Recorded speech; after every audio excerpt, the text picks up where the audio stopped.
Привет, песеры, с вами Морж. Вот потихонечку обзоры выходят, и на этот раз мы добрались до Килияна Мбаппе.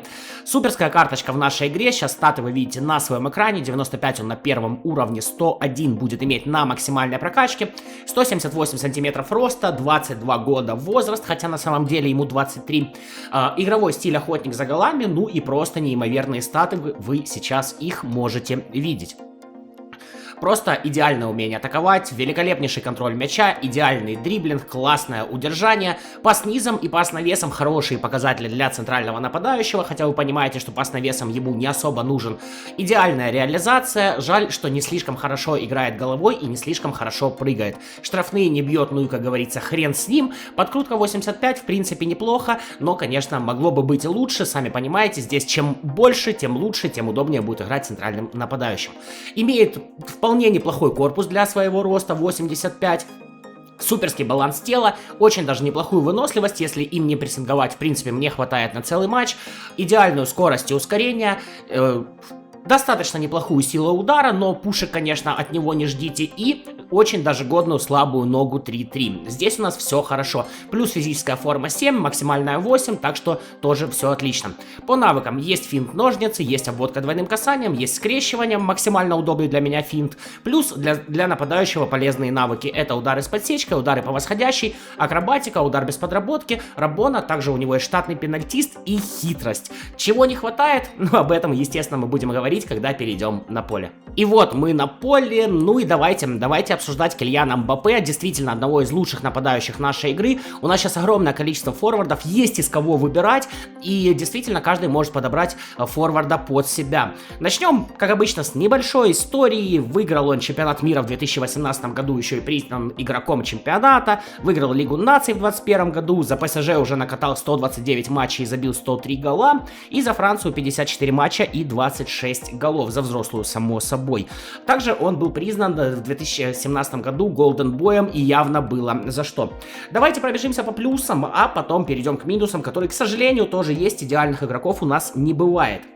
Итак, по статам. Нарисованные, не нарисованные, я вполне все его статы прочувствовал в полной мере. Действительно, вот то, что написано на карточке, он по сути так и играет. Неимоверные забегания, хороший вполне себе баланс, который позволяет разворачиваться и играть без финтов. Вы знаете, я не слишком часто использую финты, да и в принципе в онлайне с задержками со всей фигней люди не слишком часто используют финты. Тем не менее...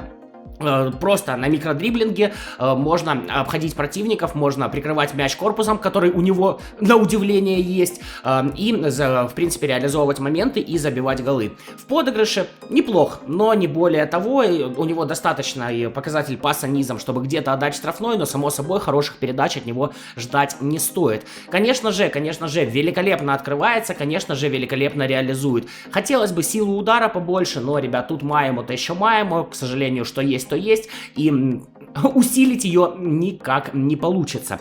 Но при этом, в принципе, дальних ударов у Мбаппе, как вы видите, и в навыках нет, поэтому он игрок чисто штрафной площади, пушки все-таки там оставьте условному Холланду, например. Почему бы и нет? По финтам, у него есть два максимально удобных финта, это скрещивание и обводка двойным касанием, то есть если ты любитель обыгрывать, дриблинг, так сказать, позволяет, дриблинг у нас охрененное значение имеет, аж 99, поэтому что обводку двойным касанием, что скрещивание делает максимально быстро, так что если любитель, конечно же, он тебе подойдет. Он не такой деревянный, как условный Эрлинг Холланд, я считаю, что с ним его именно и нужно сравнивать, хотя игроки, так сказать, разных габаритов, но оба имеют охрененный рейтинг, оба имеют охрененную скорость, умение атаковать и реализацию, но при этом они его слегка разноплановые. Кстати, в паре смотрятся очень даже хорошо. По выносливости я говорил, если им активно не прессинговать, то мне его вполне хватало на 2 тайма. Тем не менее, я всегда советую иметь хороших нападающих на замене, чтобы, если все-таки уставший был у вас игрок, чтобы вы могли его заменить и, в общем-то, продолжить атаковать. По штрафным, бьет он их хреновенько, ну, по сравнению с тем, что есть всякие Бекхэмы и так далее. Зато на забросы отвечает, как вы видите, прям замечательно. Кстати, на забросы отвечает и Холланд, и Мбаппе замечательно, но вот из-за разноплановости все-таки, наверное, я бы выбирал Холланд. Холланда. В забросе, кроме скорости, также важно придержать корпусом защитника, оттолкнуть, и где-то здесь корпус, мне кажется, повыигрышнее. Далее идем по навыкам. Удар без подработки, естественно, прям самый-самый-самый нужный навык для центральных нападающих. Он у Мбаппе, естественно, есть. Есть у него также хитрость. Не знаю, я бы убирал, если честно. Не так часто бывают и штрафные, не так часто бывают и пенальти. В общем, для меня крайне ситуативный навык. Также штатный пенальтист. Опять же, я бы минусовал Рабона. Да, красиво, но я бы тоже минусовал, а лучше бы добавлял ему что-нибудь на удар. Допустим, те же дальние удары, сложные дальние удары. Мне кажется, было бы поярче. Удары по восходящей окей. Ну и ножницы. Это такой себе финт, крайне редко используемый. Тоже, в принципе, я бы его минусовал.